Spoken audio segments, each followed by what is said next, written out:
तो यह है आपका पाठ 1 भाषा लिपि और व्याकरण। तो हम शुरू करते हैं। भाषा। मनुष्य एक सामाजिक प्राणी है। उसके मन में अलग अलग तरह के विचार आते हैं। अपने विचारों को दूसरों तक पहुंचाने के लिए वह भाषा का प्रयोग करता है। भाषा केवल बातचीत का ही नहीं बल्कि ज्ञान विज्ञान के प्रचार प्रसार का भी माध्यम है। इस प्रकार हम कह सकते हैं कि भाषा वह माध्यम है जिसके द्वारा मनुष्य अपने भावों तथा विचारों का आदान प्रदान करता है। तो मैंने डेफिनेशन बताई थी आपको। तो भाषा वह माध्यम है जिसके द्वारा मनुष्य अपने मन में उठने वाले विचारों तथा भावों का आदान प्रदान करता है। फिर है भाषा के रूप। भाषा के 2 रूप होते हैं, मौखिक भाषा और लिखित भाषा। मैंने एक और बताई सांकेतिक भाषा। तो मैंने उसमें बताया भी था कि मेन जो है वो भाषा के 2 ही रूप है, मौखिक और लिखित। लेकिन सांकेतिक भाषा को भी भाषा का एक रूप माना जाता है, लेकिन व्याकरण में उसके लिए कोई जगह नहीं है। वो मैंने आपको समझाने के लिए बता रखा है। तो भाषा के 2 रूप होते हैं, मौखिक तथा लिखित। मौखिक भाषा में क्या होता है, भाषा के जिस रूप से हम अपने मन के भावों तथा विचारों का आदान प्रदान बोलकर करते हैं या फिर सुनकर करते हैं, वो क्या होता है, मौखिक भाषा। तो बोलकर या फिर सुनकर करते हैं वो भाषा का कौन सा माध्यम है, मौखिक भाषा। लेकिन भाषा के जिस रूप से हम अपने मन के विचारों या भावों को लिख कर प्रकट करते हैं या फिर पढ़कर प्रकट करते हैं, वो भाषा का कौन सा रूप होता है, लिखित भाषा। अब देखते हैं मौखिक और लिखित भाषा में अंतर क्या है। तो मौखिक भाषा आसानी से सीख सकते हैं, किंतु लिखित भाषा अभ्यास द्वारा ही आती है। तो आप बोलना तो किसी ने बोला, आप वैसे के वैसे बोलोगे, लेकिन लिखित भाषा में क्या होगा, आपको वैसा का वैसा लिखना भी आना चाहिए।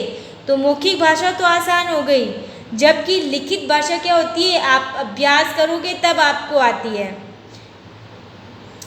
सेकंड है, मौखिक भाषा में ध्वनियों को बोलकर मनुष्य अपने मनोभावों तथा विचारों को प्रकट करता है, किंतु लिखित भाषा में उन ध्वनि चिन्हों को लिखकर अपने मनोभावों तथा विचारों को प्रकट करता है। तो मौखिक भाषा में तो वो बोलकर बता देता है जो भी है, लेकिन लिखित भाषा में प्रकट करना है तो उसे क्या होगा, उसे अच्छे ढंग से लिखना पड़ेगा। मौखिक तथा लिखित भाषा के अलावा एक अन्य भाषा भी है, सांकेतिक भाषा। देखिए ये आ गया। तो भाषा के जिस रूप से मन के भावों तथा विचारों का आदान प्रदान संकेतों के द्वारा किया जाता है, तो वह कौन सी भाषा कहलाती है, सांकेतिक भाषा। तो आपने देखा होगा, मतलब जो बोल नहीं सकते हैं या जिनको कुछ बात समझानी होती है, जिनको सुनाई नहीं दे रहा है, तो हम लोग क्या करते हैं, इशारों में बताते हैं ना। और वो ही क्यों, हम लोग जो आसानी से बोल सकते हैं, सुन सकते हैं, वो लोग भी, जैसे आप लोग क्लास में बातें कर रहे हो तो आपकी टीचर आपको मुंह पर उंगली रखती है, तो उसका वो इशारा क्या हुआ, आपको चुप रहने का इशारा हो रहा है ना, एक तरह का संकेत हो गया। अगर आप जैसे डेली रूटीन में देख लो, आप जैसे रोड पर ट्रैफिक लाइट देखी है सबने, तो वो भी क्या है, सांकेतिक भाषा का ही उदाहरण है। ट्रैफिक लाइट में क्या होता है, लाइट, लाल लाइट तो रुकना, पीली लाइट तो रेडी होना आपको चलने के लिए, और अगर हरी लाइट आई है तो फिर आप तैयार हो, चलो अब आप, फिर आप चलना स्टार्ट कर देते हो। तो वो भी क्या है, एक संकेत ही है। तो ये सब क्या है, सांकेतिक भाषा के ही उदाहरण है। फिर हम आते हैं लिपि में। लिखित भाषा में प्रत्येक ध्वनि के लिए कोई ना कोई चिन्ह होता है। किसी भाषा की मौखिक ध्वनियों को लिखित रूप में प्रकट करने के लिए निश्चित किए गए चिन्हों को लिपि कहते हैं।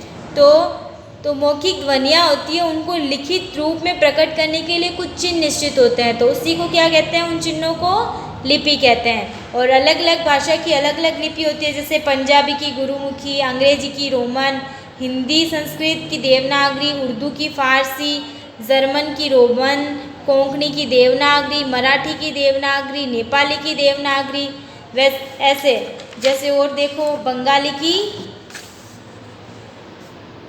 बांग्ला, कश्मीरी की शारदा, फ्रांसीसी की रोमन, मैथिली की देवनागरी। ये अलग अलग भाषाओं की लिपियाँ आपको याद होनी चाहिए जो आपकी बुक में आ रखी है। फिर हम देखते हैं व्याकरण। प्रत्येक भाषा के शुद्ध रूप का ज्ञान प्राप्त करने के लिए व्याकरण का गहन अध्ययन करना आवश्यक है। व्याकरण के बिना भाषा का शुद्ध प्रयोग कर पाना असंभव है।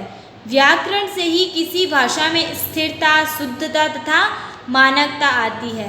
अतः व्याकरण वह शास्त्र है जिसके माध्यम से हम भाषा को शुद्ध रूप से बोलना तथा लिखना सीखते हैं। तो व्याकरण की सहायता से ही हम किसी भी भाषा को शुद्ध रूप से बोल सकते हैं और शुद्ध रूप से लिख सकते हैं। बिना व्याकरण के भाषा का शुद्ध प्रयोग करना असंभव है। व्याकरण के बिना शुद्ध भाषा संभव ही नहीं है।